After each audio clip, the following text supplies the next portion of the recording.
Whoa! Oh, big snake. Twice the size of the table. It's grabbing onto the camera. Hold on 1 second. It's the king's show right now.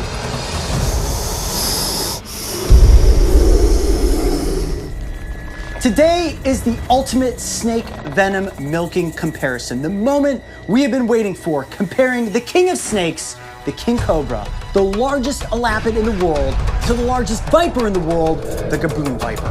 Both of these snakes are considered deadly, neither of which I have ever worked with before. But today, Carl and Mara are gonna show us exactly what it takes to milk these snakes. I'm intimidated, guys, and I haven't even seen the snakes yet. Where do you want to start? Cobra or gaboon viper? Yeah, so what's that old saying, go big or go home? Let's start with the king. I think that's a good place. This is a young king. She's a female. She's about 4.5 years old. She's only about 10.5 feet. Hold on a second. Only about 10.5 feet? For a king cobra, that's not big, right? So in fact, king cobras are dimorphic by size. So males get much larger than females. Okay. So a male king cobra is 16 feet. But a female king cobra, typically not more than about 11 or so. Now, if it does jump off the table, where do I go? So we're in a very tight anywhere that room the king is not. Anywhere that the king is not, Yeah. Okay. Okay, guys, here we go. This is gonna get exciting. I didn't even know it was right there. Oh, look at that. Wow, that is a big snake. So there she is. You can hear her starting to move just a little bit of air. Whoa. Good. And hissing. And hissing, and that she's basically saying, stay away from me, you know, and she's trying to gauge what's happening right now. So we're gonna move her here in just a second. That's a dangerous little jack-in-the-box right there. It's just like, oh, cobra pops out right in your face. You bet. I don't want to distract Carl. I know I keep talking, but he has to stay so incredibly focused right now. Babe, I'm behind you to take her.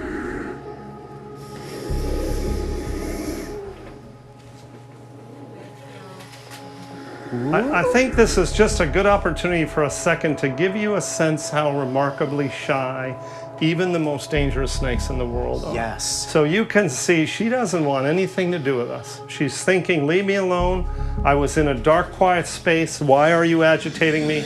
And I think this is a great sense of, I don't want any part of you. You just let me be. Unfortunately, we have an agreement here and she's got to come out and pay the rent. So we're going to catch her. Unbelievable how fast the snake comes in and Let's out switch of that box. I'm going to give Carl just a little bit more space here.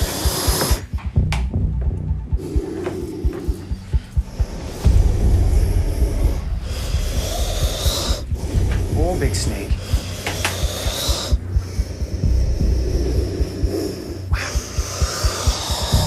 For a second. Let's see if she's good. Come on in. Come on in. Good. And full pressure on that. Okay, good. Come this way. Come this way. The size of the snake. Twice the size of the table. It's grabbing onto the Okay, camera. hold on 1 second. Hold on 1 second. Or let her go. Let it go. It's the king's show right now. Don't worry about the camera. Right here. You're okay. Got it. Mara, you still here? Yeah. Hold on 1 second. Good. Full pressure on her. Move her back.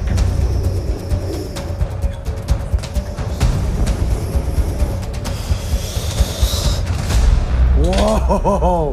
Look at the speed! Carl is faster than the Cobra. Wow.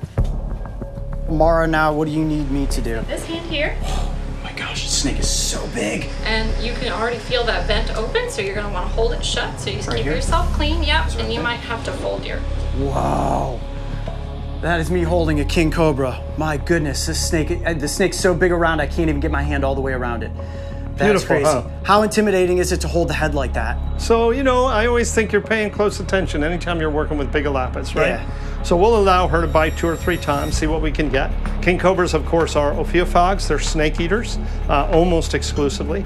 And although here in captivity, our group are readily feeding on rats. Okay. Okay, you ready for a bite? I think so. You guys ready to see the bite happen? I'm ready to go. All right, let's Ready? see how much venom this snake is gonna give us. So we'll see. Like I said, we'll have her bite multiple times. Oh my goodness. And king cobra venom, you can see that deep, beautiful yellow. And So as you can see, as she's chewing, she's injecting a little more venom each time. And we're probably looking at, oh gosh, 300 or 400 milligrams of dry weight here. We think about 20 milligrams of king cobra venom as a lethal dose. So in the case of 400 milligrams there, you're looking at an awful lot of lethal doses, right? We'll see if she can do it one more time for me. She's done. There she goes, one more, and she's done. Wow. Excellent. You good? Thanks. Everybody's good? All right, back into her cage. That right there kills a lot of people. Now, if you guys thought the power and the size of the king cobra was intimidating, wait until you see the gaboon viper. This is the world's largest viper, and they have fangs that can be as long as 2 inches in length. I mean, we're talking, that snake bites you, its fangs are going right through your hand. That's gonna be a little more calm, I'm guessing, than what the cobra situation was, but snakes should fill up a good portion of the table. Oh my goodness, look at this snake. Wow, beautiful. Look at the horns on the front of that snake's nose. That is an intimidating snake right there. Now, Carl, what is the strike distance for a viper like this? Like, am I in the danger zone right here, or so not you're likely just to launch off the table? No, okay. You would be amazed at how fast a gaboon viper can go from here to here. Yeah. You can't believe it. In the event somebody comes across this snake and they don't get close to him, he'll remain motionless. He'll sit there and blend in. But if you step on a snake like that, of course, then things happen very fast. How dangerous is the venom of this snake? I mean, we're about to get that venom, but if you were to be bitten, what are you looking at? If you get, tagged on the foot in your hand, how much time do you got? Big gaboon viper bite in the wrong place, or particularly if it hit a vein, could really be problematic quickly. So anyway, that's kind of, that little puff you just saw, that was just a little bit, okay, hey, what's going on here? I'm starting to get a little agitated. Okay. We're gonna try to avoid that. Okay, great. All right, so we're gonna switch him around. I'm gonna have Mara change places with you. Okay. And we're gonna switch him around and we'll catch him. All right. And then once, Mara, you've got the body under control, that's where I can come in and hold on to the backside of the snake? Yeah. Okay. Oh, listen to that hiss. Okay, there's no pressure yet. Perfect. Don't change anything. Got him? Good? Oh, gaboon viper. This is cool. I'm not gonna talk much, gotta let Carl keep his focus. I got a good hold on the snake's body. Whoa, my goodness. Get out of here. And you get a sense of that big bite. Let's see if we can get her to penetrate one more time. And just wow, look at that. And these snakes will bite and hold on, right? they will, exactly. Okay, Okay. good? You Okay, got it? I've got her. Okay. And I'm going back. Okay. Excellent.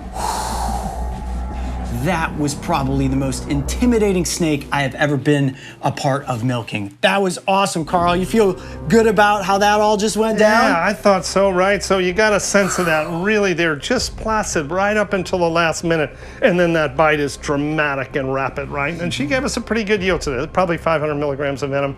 And we think on gaboon vipers, probably about 100 milligrams or so is probably a lethal dose. Okay, so that right there could probably kill about 5 people. We think so. Okay, now the power in that bite, you could see the whole vial shaking around as her fangs were just pow, pow, pow, pow. That's just it. I always think so. You imagine that on a bare foot, or you imagine that on a hand, you're reaching down into a bush or something like that, and all of a sudden you've got this massive head locked on. And so, a gaboon viper bite, man, no joke.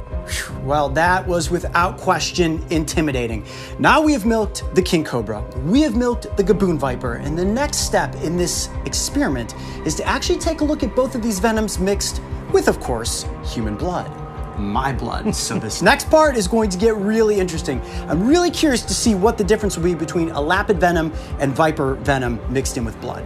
Yeah, I think we should see some things under the microscope. Hoping so. Okay, well, let's head over to the lab and see what we see. Sounds great. Sitting before me here is one very toxic science experiment. We have pulled blood from my body, and here in these 2 vials, we have the cobra venom and the gaboon viper venom. To start, we perform a rudimentary test with 3 petri dishes of my blood. The control has no venom, while the other 2 are each given a small sample of the respective venoms, clearly labeled king cobra and gaboon viper. After sitting for several minutes, we visually notice coagulation near the drops of venom. and a lower blood viscosity near the outer edges of the dish. However, to really see the cellular destruction your body would be facing if you were bitten by one of these snakes, we need to turn to the microscope. You have in advance prepared the blood slide. Now what we're going to do is add venom to each one of these. Right.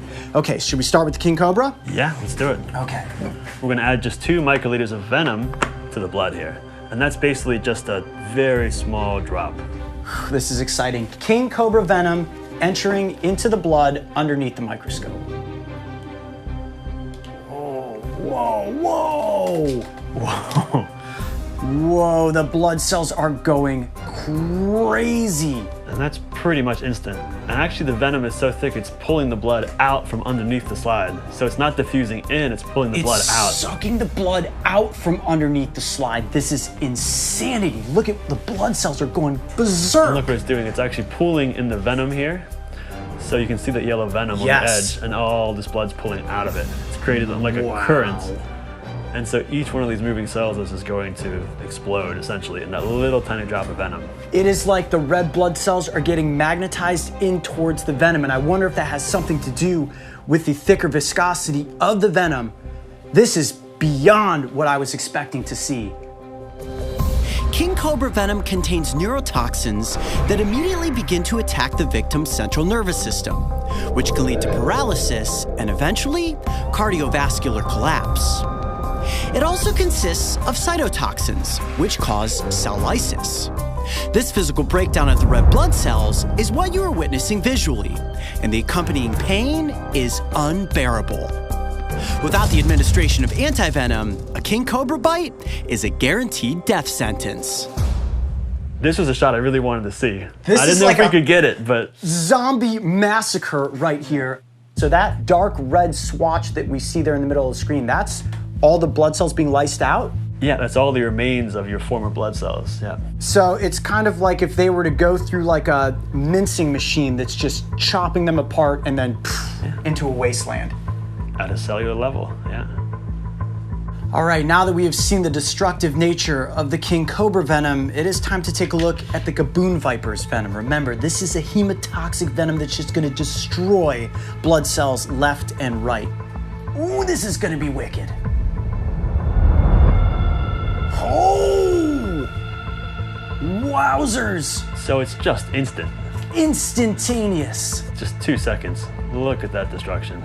Look at the speed. It is like a rushing waterfall of red blood cells going through a paper shredder that are just destroying these cells. Yeah.